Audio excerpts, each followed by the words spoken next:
Let's talk about medicine. Anybody that knows me knows that I hate taking medicine. And actually, after watching all the medicine that my dad had to take, dealing with mesothelioma cancer, I definitely became less of a proponent of taking medicine really for anything unless it was absolutely necessary. Meaning, like, I wasn't going to be able to breathe or function without medicine. Other than that, I've been okay with taking my chances with using the natural options. So with alopecia areata, that is kind of what my strategy was as well. So when I talked to Dr. O.C. Tutu, she laid out all the options. One of them was topical. So I ended up putting stuff on my locks, well, really in the bald spots that were between my locks. This is like putting Rogaine, pretty much. It's a compound that includes, at the very end, ended up including like some essential oils, in addition to minoxidil, which is the active ingredient in Rogaine. As I said in the blog, the challenges with the topical is that one, the original iterations of it was extremely oily. It would drip down my face.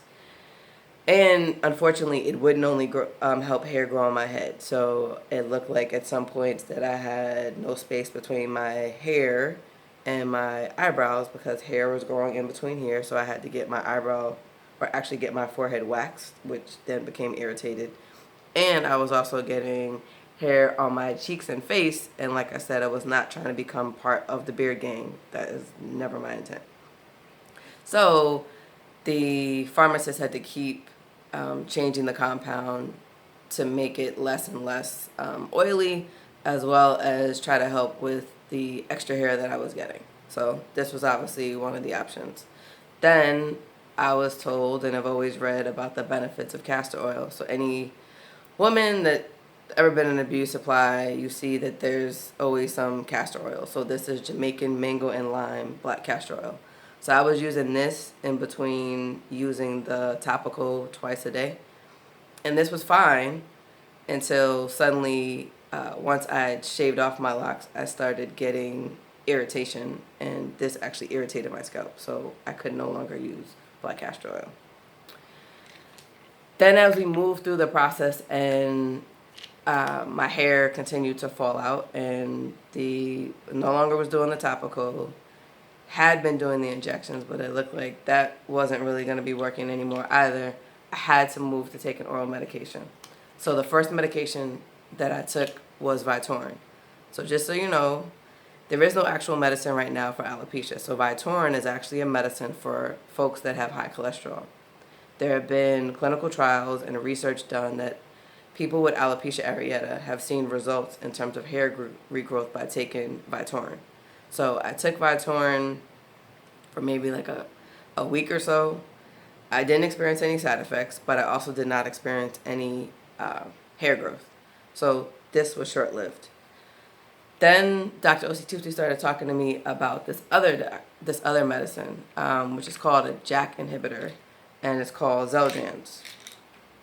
So that is what this is. So in order to take this, I had to take blood tests and ultimately started taking 5 milligrams of this for the first 10 or so days. And then the rest of the time, I had to take 10 milligrams, which meant I was taking it twice a day. The first 3 days of this were horrific. I had abdominal pain, nausea, severe headaches, started feeling a lot of bloating. I already have insomnia. My insomnia got worse. And as time went on, I determined that this medicine also was not going to be the solution for me because it was just making me feel too sick.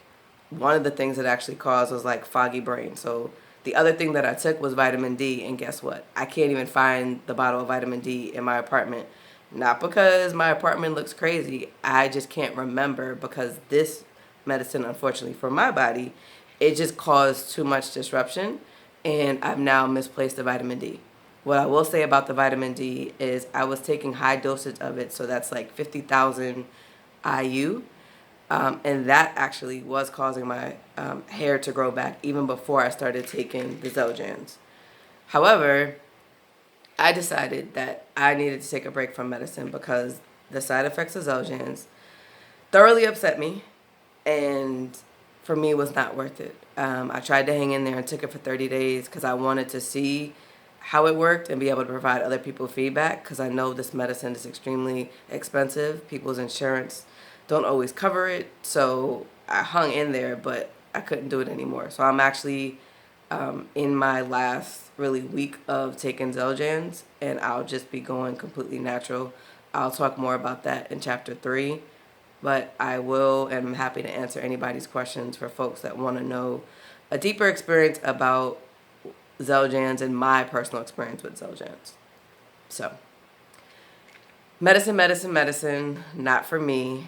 I'm completely detoxing from medicine now. My last day taking Xeljanz will be July 31st, and then I will be Xeljanz free and oral medication free.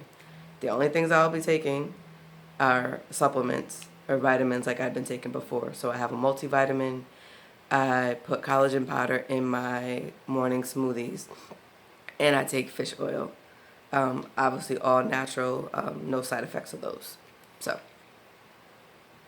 be wary and make sure that the medicine that you're taking or things that people are recommending are things that are going to work for you and are not going to interfere with your quality of life. Because I found, unfortunately, that Xeljanz did interfere with my quality of life. That does not mean it won't work for somebody else. It just did not work for me.